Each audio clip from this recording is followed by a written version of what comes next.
Et salut à tous, c'est Colos et aujourd'hui on se retrouve pour une nouvelle vidéo sur Clash of Clans.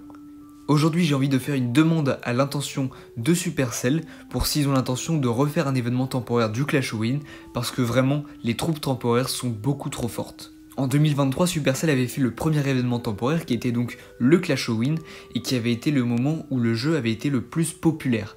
Et à ce moment-là, il y avait des troupes temporaires qui étaient vraiment on fire, elles détruisaient tout, surtout le Molos Ballon. Le problème, c'est que cette année, ils ont eu l'intention de refaire justement ce Clash Win. Ils l'ont refait en rajoutant certes quelques petits éléments, mais encore une fois, c'est du grand n'importe quoi. Enfin, ça peut être très fun à jouer d'un certain point de vue, mais je trouve que l'aspect stratégie du jeu pendant ce mois du Clash Win, il est vraiment mort. Le fait de rajouter aussi le nouvel équipement Pantin de Molos pour qu'on ait accès au Molos Ballon à n'importe quel moment maintenant dans le jeu, je trouve que c'est pas forcément exceptionnel. Le Pantin de Molos est pour le moment un équipement qui est pas exceptionnel en plus, même s'il risque d'avoir un buff d'ici quelques mois, et il va sûrement passer à 3 voire 4 Molos Ballons invoqués au moment de l'activation de la capacité, mais je trouve que ce n'est pas forcément nécessaire.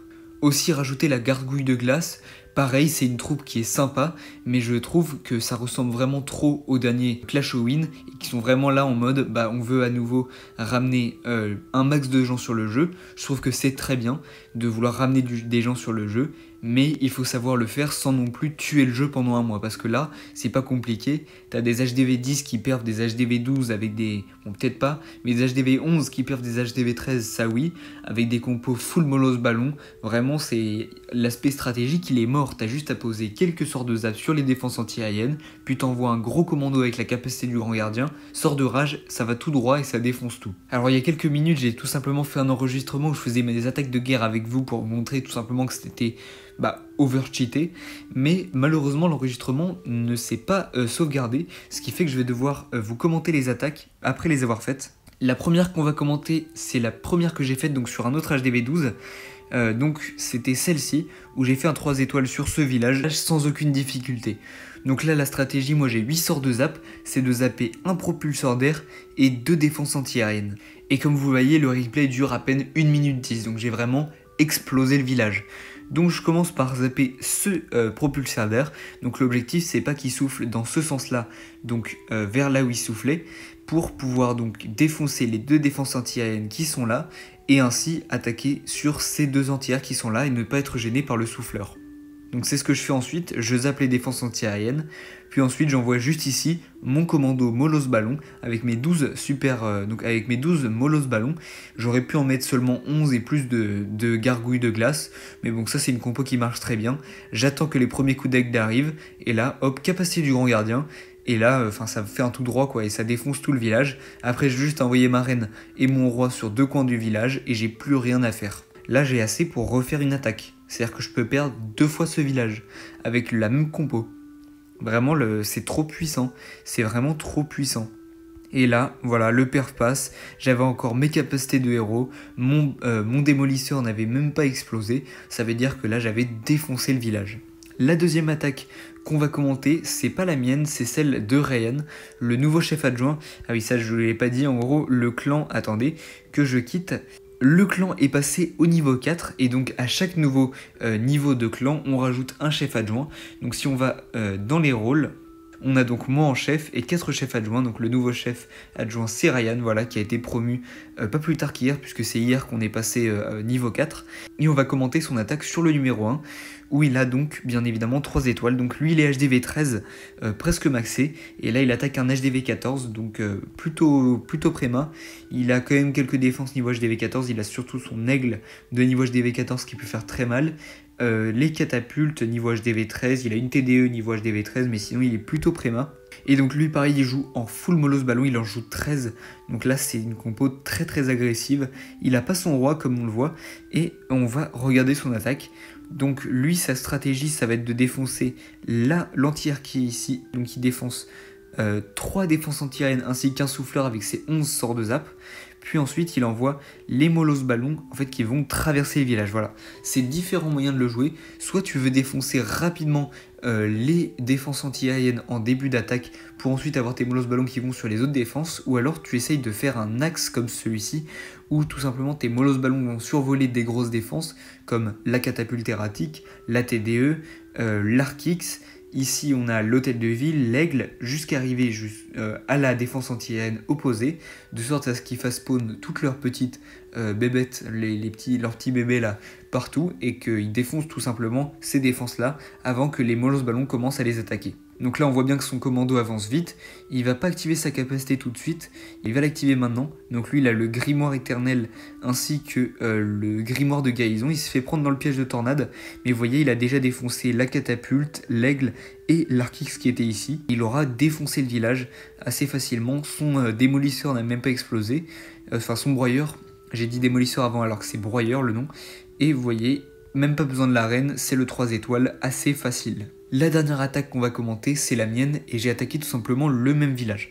Par contre, j'ai fait une grosse erreur. En gros, au début, je visite le village pour faire ma stratégie, et ce que je me dis, c'est que moi, ma stratégie, c'est donc de défoncer rapidement les entières, donc en tombant 2, ainsi qu'un souffleur. Et je vois que ici il y a l'aigle, donc l'aigle qui est la défense la plus améliorée. Je me dis donc je vais essayer de tomber ces deux défenses anti-aériennes pour rapidement tomber l'aigle ensuite. Donc je voulais tomber ces deux-là, ainsi que ce souffleur juste ici, histoire de ne pas être gêné et d'envoyer tout mon commando de ce côté-là. Voilà, donc il serait arrivé vers ici par derrière le souffleur, il aurait pris cette première défense anti-aérienne, cette deuxième, et sur le chemin il aurait tombé tout simplement l'aigle et l'Arc-X qui étaient là. Mais comme vous allez le voir, je me suis totalement fail. Encore une fois, le replay dure 1 minute 20, donc même si c'est un HDV 14, et là, ok, il est préma, mais là, il est plus fort qu'un village HDV 12 quand même, et j'ai quand même réussi à le perf extrêmement large, tellement la troupe est trop puissante. Je vais foudre le propulseur d'air ennemi, et là, je vais tout simplement flop, je sais pas ce qui s'est passé dans ma tête, mais j'ai défoncé les mauvaises anti-airs, voilà. Je pense que ce qui s'est passé dans ma tête à ce moment-là, c'est, je vais tomber les mêmes anti-airs que Ryan, donc lui avait tombé ces deux-là en premier, et donc j'ai tombé tout simplement ces deux entières là. Alors je vais pas me mettre en x4 parce que sinon ça va aller trop vite, et donc j'ai tombé les mauvaises entières. Je m'en rends pas compte et j'envoie quand même mon commando. Donc à ce moment là, dans ma tête, pour moi tout se déroule bien. Les molosses ballons vont aller sur ces deux entières qui sont là, en tombant l'aigle, tout va bien. Et pas du tout en fait, donc comme on voit les molosses ballons s'avancent, là je pense que je l'ai réalisé, j'active la capacité du grand gardien. Donc ils sont bien tankés, j'envoie roi et reine de part et d'autre du village. J'ai mon broyeur qui va arriver sur le compartiment, et là, vous voyez, ils sont tout simplement allés sur les défenses anti-aériennes qui restaient.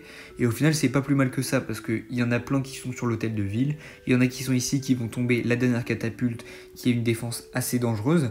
Et en haut, j'ai donc mon broyeur qui va tomber la tour de l'enfer d'ici. J'ai ma reine et mon roi qui est juste là, qu'il faut que je protège de la tour multi parce que sinon il va se faire foudroyer. Le perf passe largement sur un HDV 14. Bon, il est pas maxé, ça on va le convenir, mais je pense que je peux facilement perf un HDV 13 maxé. Bah, je l'ai déjà fait, hein.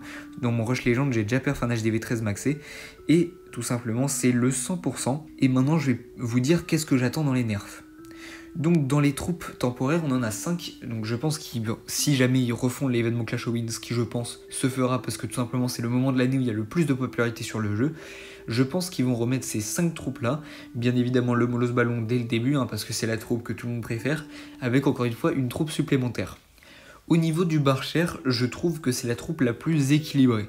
Donc on va comparer au stade du Gobelin Furtif qui a 320 points de vie pour 170 dégâts au niveau HDV 12 et qui a pareil 5 secondes d'invisibilité. Le Barcher, il a autant d'invisibilité. Il a presque autant de points de vie, mais surtout il met 3 fois moins de dégâts. Et donc il compense tout simplement son manque de dégâts par le fait qu'il puisse tirer à distance. Et honnêtement, je le trouve moins fort que le Gobelin Furtif. Enfin, je sais pas trop, c'est plutôt équivalent. Parce qu'il faut dire, le Gobelin Furtif, il va d'abord focus les mines d'or et les réserves, donc tous les trucs de ressources, alors que le Barcher non. Donc en vrai, c'est une troupe qui est plutôt équilibrée, c'est l'équivalent d'une super troupe.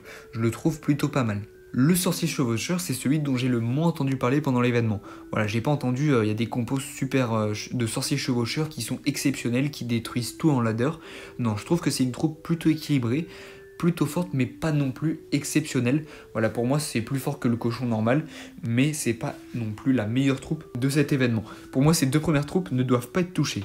Ensuite au niveau de la bêta gargouille, par contre je pense qu'il y a un petit nerf à faire. Alors c'est une bonne troupe, pas forcément la plus forte non plus, mais le problème c'est qu'elle ne prend que 4 places pour un gel de 2,5 secondes. Je pense que ce qu'il faudrait faire, c'est soit qu'elle fasse 5 places, soit que son gel passe de 2,5 à 2 secondes par exemple. Parce qu'actuellement son gel dure trop longtemps par rapport au nombre d'espace qu'elle prend. En comparaison, un sort de gel de niveau max, c'est 5 secondes et demie. Ensuite, on arrive aux deux problèmes de la vidéo. Tout simplement, le premier, c'est le golem sorcier, qui est plutôt fort de ce que j'ai compris, et qui vraiment, au niveau HDV15, je crois, il est beaucoup joué, parce qu'il est très fort tout simplement, et je pense que lui il faut le nerf, je sais pas sur quoi, peut-être sur le nombre de squelettes qu'il invoque, parce que je vous avoue que 26 squelettes ça fait beaucoup. Il invoque des Oscars aussi, alors là c'est trop fort. Il invoque aussi des Oscars. Les Oscars c'est les squelettes de la super sorcière, et ça pour le coup c'est vraiment chaud, ça c'est vraiment fort que ça fasse ça, donc je pense qu'il faut le nerf sur ses points de vie et le nombre d'unités qu'il invoque. Voilà, je pense qu'au niveau HDV 12, au lieu de 26 squelettes, il faut que ce soit un maximum peut-être de 18 squelettes. Et que les Oscars, voilà, il a pas besoin d'en spawn. Là, vous voyez, il en a déjà fait spawn 3 sur le petit écran que vous voyez à gauche. Je pense qu'il peut en faire spawn 1 ou 2, c'est largement suffisant. Il est déjà très très fort. Et au niveau du Molos Ballon, enfin, je sais pas trop comment dire, mais voilà, il faut le nerf. Il y a quelque chose à faire sur cette troupe pour le nerf. Peut-être sur ses points de vie, il a trop de points de vie, il a 4050 points de vie.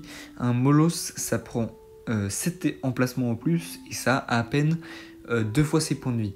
Et sachant que là, au niveau max, il doit être à 5000 points de vie, donc presque 2 tiers des points de vie d'un Molos de niveau max. Alors que, en plus de ça, il invoque beaucoup d'unités, il met des gros dégâts.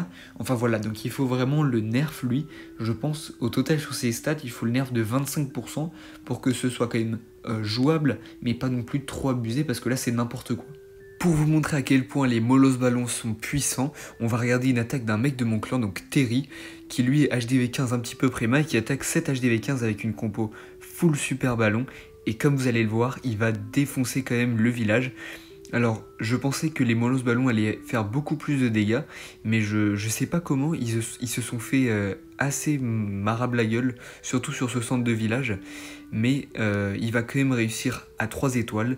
Et voilà, vraiment, je pense qu'il faut nerf cette troupe, parce que ça devient un peu no skill. Je pense qu'il faut rajouter un élément qui rendrait la troupe un peu plus skill, parce que là, vous voyez, il a un peu tout envoyé.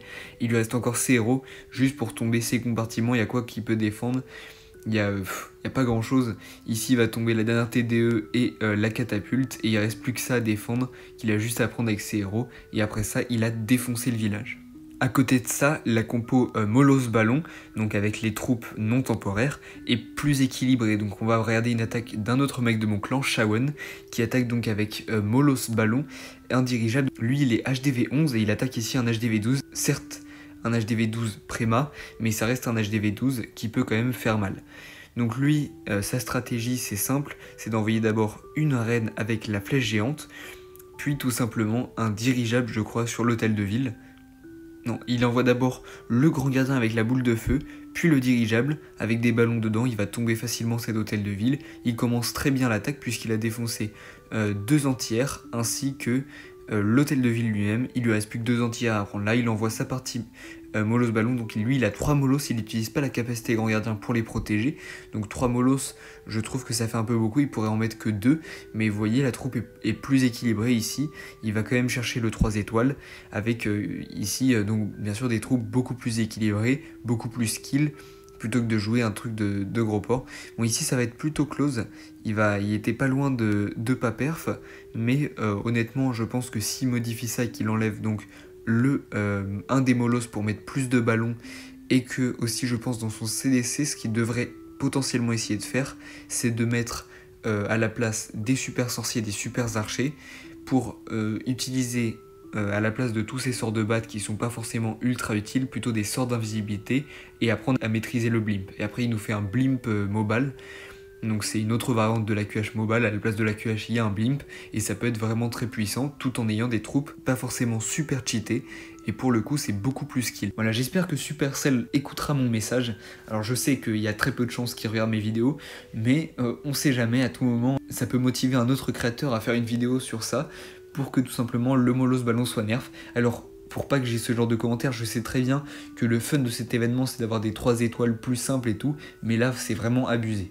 Sur ce, c'est une fin de vidéo, j'espère qu'elle vous aura plu. Surtout, signez ma pétition contre le Molos Ballon. C'est une blague, hein, j'ai pas fait une pétition sur ça. Mais j'espère quand même qu'ils vont nerf un peu la troupe pour le prochain Clash of Win. Ce serait vraiment sympa. On va finir cette vidéo par une minute de silence pour cette gargouille de glace qui est restée toute seule dans son camp militaire. On va se quitter là-dessus. Allez, ciao ciao.